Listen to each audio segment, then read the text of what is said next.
Welcome to the Strategic Investor. Join us as we interview some of the world's most productive asset managers and uncover sophisticated and unique investment strategies in the markets. Here is your host, Charlie Wright. Hello and welcome to Strategic Investor Radio on OC Talk Radio, where we bring you investment strategies you are not hearing elsewhere. We'd like to welcome as our guest today Andrew Manton, Portfolio Manager for Shelton International Select Equity Strategy, headquartered out of Denver, but Andy works out of Greenwich, Connecticut. Andy, welcome to Strategic Investor Radio. Well, thank you, Charlie. Good to be here. So, Andy, you've got an MBA out of the University of Illinois out of Chicago. Before that, a bachelor's degree from Carnegie Mellon. You've been in the investment management business for many years at various firms, typically focused on international companies, and you have developed a unique analysis methodology identifying stages in corporate life cycle similar to the market life cycles that others have talked about. So first, let's open with a brief background of yours and Shelton Capital Management here, Andy. Sure, Charlie. I guess first I would just correct you in the colleges. So I went to University of Illinois for my bachelor's and Carnegie Mellon for my MBA. Oh, my apologies. Well, it's on your website here, so it's easy to get confused on websites here, Andy. So Sure. Thank you for clarifying that. Yeah, no problem. So I work for a firm called Shelton Capital. We are more on the small side, I would say. We have about $2 billion in assets under management. We're based in Denver, and we've got offices here in Greenwich and also in San Francisco. Before that, I started off out of Carnegie Mellon at Deutsche Asset Management and was there for a little while, and then went to a company called Victory Capital for a little while, and then ended up here at Shelton. So I've been running the strategy for 10 years now, and it's been the same process throughout that whole time frame. Okay, so tell us a little about your corporate life cycle method of analysis. I have not seen that elsewhere. I presume this is completely proprietary. We have seen that kind of thing again in markets, that markets go through various phases, but I haven't seen it for corporations. So tell us about it. Sure. Well, it's basically trying to get at the heart of what investors are looking for in a company, and that's trying to measure how successful a company is at redeploying its own capital to create value for shareholders. So with that in mind, we went about trying to come up with a way to segment the entire universe. In this case, it's everything in the world, ex-US, in a way that would tell us right up front how successful companies have been, in the last few years anyway, at creating value for shareholders. And basically, that's the whole concept of a corporate life cycle. When you can take two basic measurements like asset growth and then return on invested capital within a company, when you have those two calculations done, you can figure out how good or not good a company is really at creating value for shareholders. So basically... So let me interrupt for a second here. So tell us now, you're talking about a corporate life cycle. Okay, yeah. So there are how many stages in this life cycle? We define 5 different stages within a corporate life cycle. So when you're looking at it, we call it the first stage innovation, and then expansion, and then what we call deceleration, maturity, and then what we call distress. If you're thinking about an early stage company that's innovating and spending money to create products, oftentimes they're growing their asset base, but they're not quite getting the sales or the returns on their own capital that's going to exceed their cost of capital.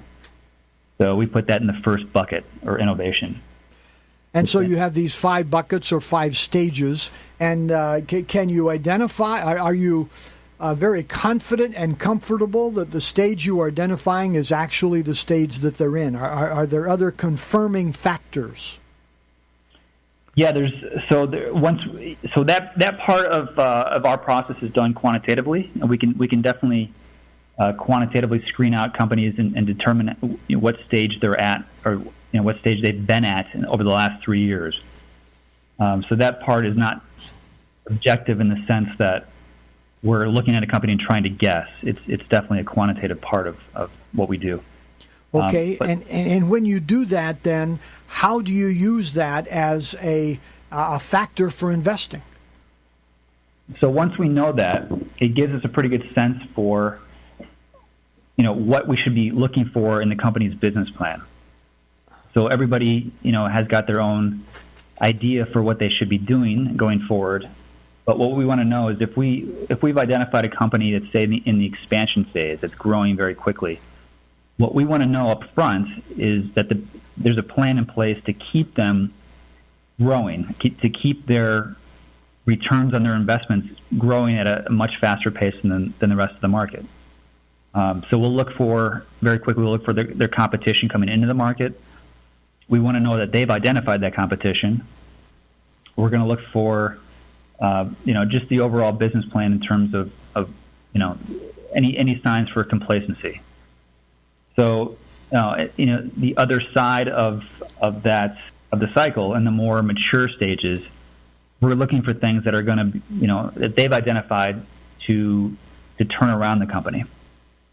So business plan changes, sometimes executive changes, things that are really going to shake up the, what they've been doing.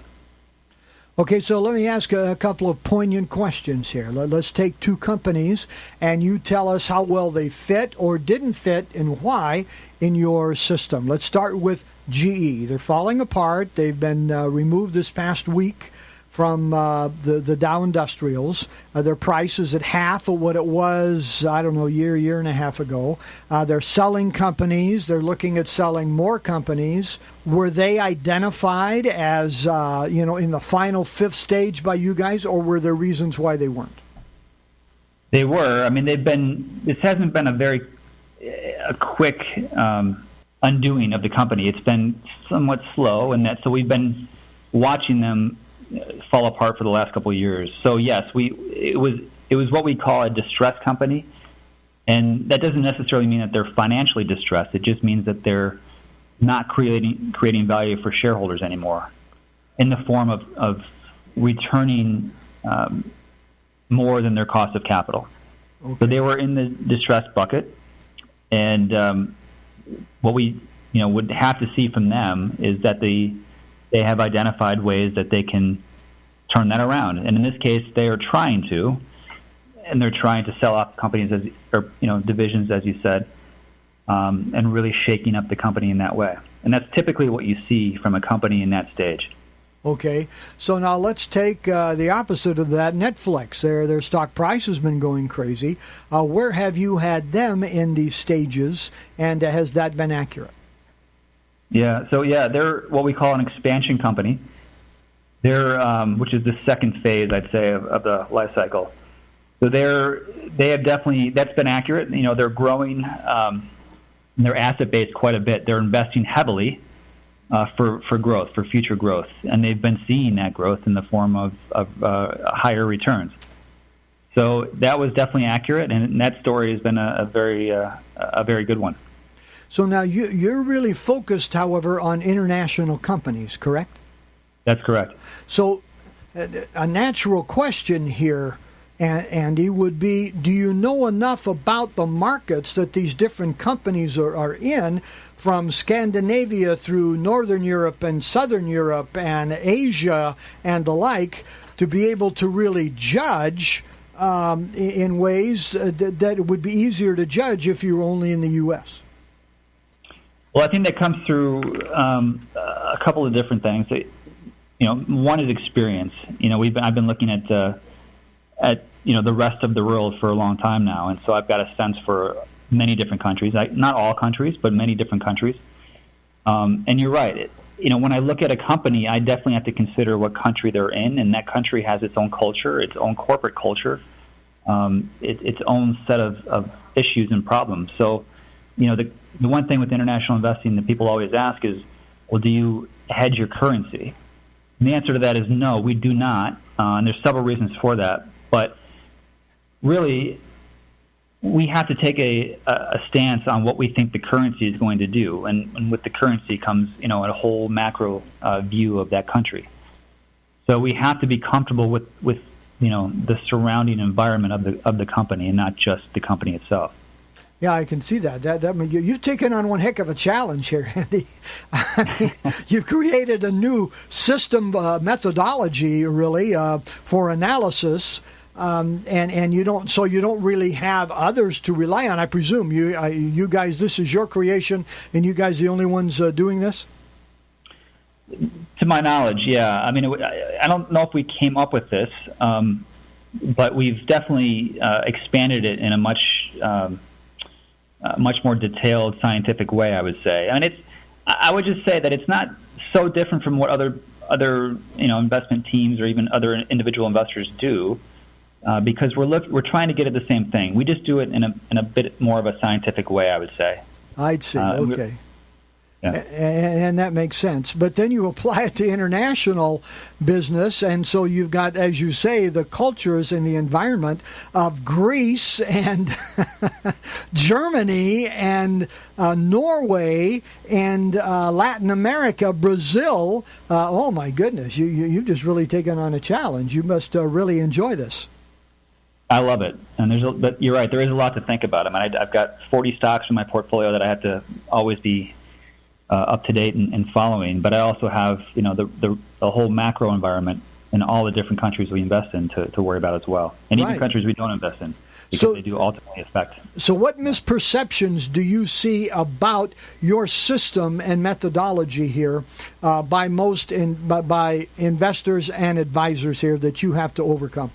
I think that when I explain the system, sometimes people get a little bit lost in that it sounds a little bit too complex, maybe. But again, I think I have to go back several times and just explain that it's not so different from what we're all trying to achieve, and that we're trying to figure out how good companies are at creating value. We just go about it in a little bit different way. So once I explain that, it seems to be it seems to set investors' minds a little bit more at ease. But it does take some explaining, because people want to know naturally about our process, and when they hear that it's a little bit different, there is some not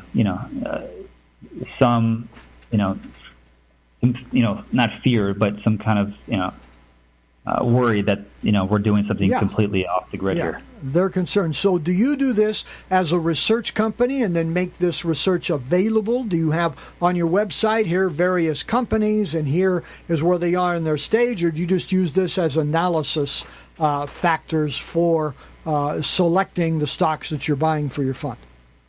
Yeah, it's completely proprietary. We don't really publish anything that we do, any research that we do. It's all for our funds, and therefore it's reflected in what we own, but we don't give the information out to anybody. And to your knowledge, who are the kinds of investors into your funds and strategy here, and why do they invest in it? Well, when I say that, I mean, is it family offices? Is it retail investors? Is it advisors? Is it the institutional marketplace? Who's doing it? What categories of investors? Well, it's all of that. I'd say the biggest majority right now is definitely we have some in family offices and then larger RIAs. So, but then we have a small contingent and growing contingent of institutional investors as well. So it definitely appeals more, I think, to the institutional market, because it is a bit more of a more complex process. But the returns prove themselves, I think, and have been for a while. And so the retail market has definitely picked up on it. So. Are you more focused on the larger developed markets of Europe and Japan, or are you more on emerging markets of China and India and Brazil and Russia, etc.? Yeah, so we are an all-world ex-U.S. Strategy, and we do have emerging market exposure for sure, but it never really gets above 20%, but it does range. So EMs, as you know, are fickle, and so we have to definitely watch the weighting in those markets a little bit more than developed markets. But right now, I'd say that we've been taking our emerging markets exposure down over the last month or so. So it's probably more toward 13 or 14% right now. But we can be 0 in emerging markets, or we can be as high as 20 in emerging markets. And so it does vary. But emerging markets in general, I would just say, are very. It's difficult to label them all as a group. Every company or every country is very different nowadays, and so we do tend to concentrate in only a few countries. Well, I can certainly understand that with Argentina and Brazil, and then versus Germany and Sweden and Norway, tremendous differences here. So tell us, let's get just a little bit current here. Typically, we don't like to get too current because we like our podcast to be evergreen and not based upon what's going on in particular markets at the time. But right now, we're in late June 2018, and everybody thinks that the U.S. market is the place to be for political reasons and a variety of others. And so what's your opinion on that? Yeah, well, I mean, I'd say that, I do get that question quite a bit, actually, is, when we're trying to sell somebody on our, just an international fund in general, some of the pushback is, why would I invest internationally? I mean, the U.S. has been the best market for a long time, and, we're the best. So why look at internationally? I think that, there's a couple of reasons for that, but one is that some of the best companies are not U.S. companies. In fact, Harvard Review does a study every year, and last year they had, I think that it's the top 100 CEOs that they rate, and of the top 20, only 4 of the top 20 were U.S. CEOs. So you can take away from that 16 of the top 20 are CEOs that are managing companies outside the U.S. So if you don't look outside the U.S., you're really missing some good opportunities to invest with some great companies. But I think, nowadays, yes, there's a lot going on in all parts of the world, but there's a lot going on here as well that would make me a little bit uneasy for just staying completely in the U.S. Valuations, for one. I mean, there's certainly a valuation premium in the U.S. It's been like that for a long time, but certainly it's getting to the point where I think it's making investors a little bit uneasy about adding that next dollar into the U.S. market. So that's definitely a couple things that to consider. Yeah, well, thank you. And valuation's a great point. That's a story that I heard a year or two ago that I don't hear as much anymore now that our prices have gone up, etc. But with the political turmoil of Europe, it's a struggle. But we've got our own political turmoil here to deal with. So it's kind of like the pot calling the kettle black here. So on a general sense here, Andy, what would you say is the best advice regarding investing you've ever heard, read, or received? Well, I think that the best advice I've ever really had, I think hammered into me early on, is that when you're looking at individual companies, it's don't get too emotionally involved with the company. In other words, we spend a lot of time looking at one company, but you really got to find a way to stay neutral in that you don't let the time that you spent cloud your judgment. So you have always got to be asking critical questions of the management team. You can't let a CEO's charisma say cloud your judgment and not being able to read the signals that are coming from the results that the company is producing. So it's being able to stay on top of a company but not get too emotionally involved that you can't quickly turn around and sell it if you need to. Yeah, don't marry the stock. And, correct. That's a great point, and it's so easy to say.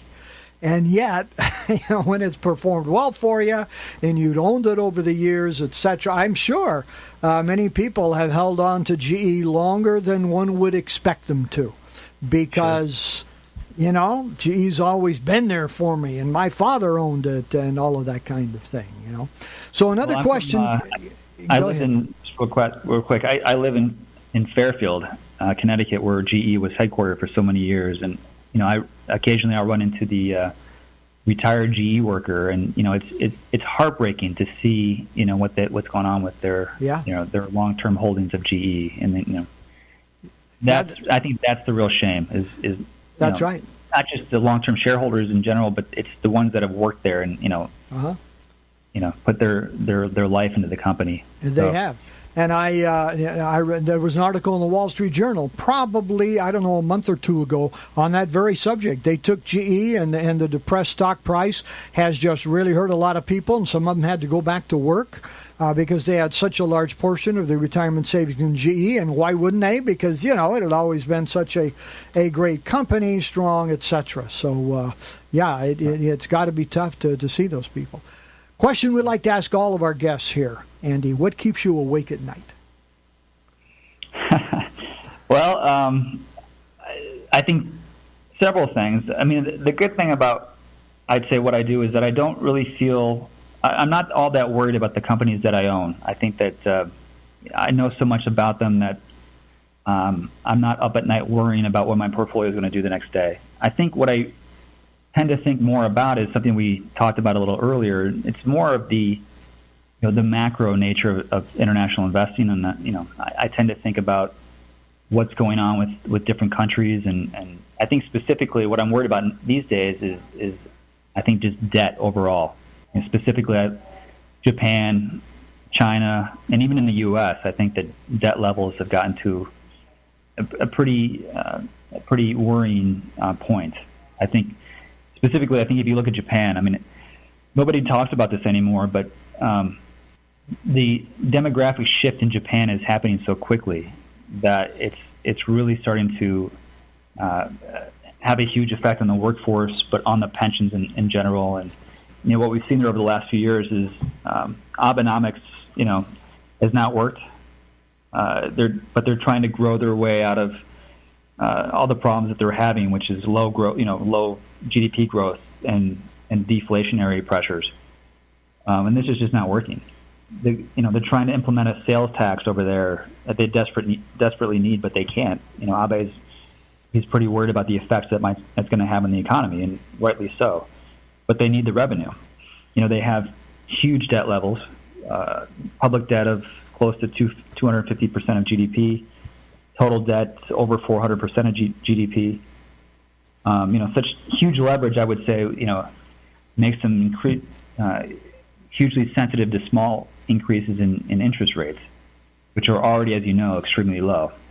And as the population shifts, which it's doing rapidly now, I'd say, and the pensions start to bleed out, and the risk of interest rates increasing over time is growing, I'd say. Andy, that is certainly something worthy of worry. Not a lot of subjects are worthy of worry, but that is one, and I would say I agree 100% with everything that you just said. I heard the other day, can't confirm and verify it, but I heard it by, I don't recall exactly who, but a reputable source, that in Japan, they sell more diapers for adults than they do for children, for babies. Okay? Yeah. Because it just tells you right there. The demographics are not in their favor. They have these huge loans. We have debt, or we do too, but not nearly to the degree that they have. And Europe has also. And yet Europe has this negative interest rate policy, and we're just not talking about. We're not talking about a sustainable situation here. Several years ago, I don't know, 5-7 years ago, something. I read the book, The Great Deformation, by David Stockman, who was Ronald Reagan's budget guy. And he said, we are built on debt. He was talking about the U.S. primarily. We are built on debt. And you can only do that for so long. Just like the people who wrote the book, This Time It's Different. The Harvard researchers. You can only grow through debt for so long. And then at some point, you're going to pay a price, and it's not going to be pretty. So keep worrying about that subject, will you, Andy? It's worthy of worry. The last question is, what book on investing would you recommend for our listeners, as we always ask? Well, as an international investor, I have to worry again about different subjects. So I'm always curious about reading about different cultures and different things that are going on in the world. on a more macro level. So there's a book I'm reading right now by Sharma. He's the head of EM at Morgan Stanley. He wrote a book a few years ago that was pretty successful, and he just recently wrote another book, I think last year, called The Rise and Fall of Nations. But I just picked it up recently, and it's a great book. It's about basically trying to determine which countries are going to be the successful ones going forward.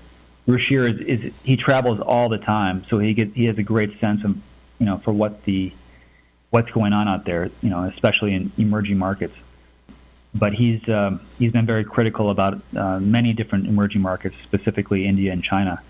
So he pointed out many things about what's going on in those countries that nobody's really talking about. So, Andy, that is an excellent recommendation. We have not had that before. Tell us the author again.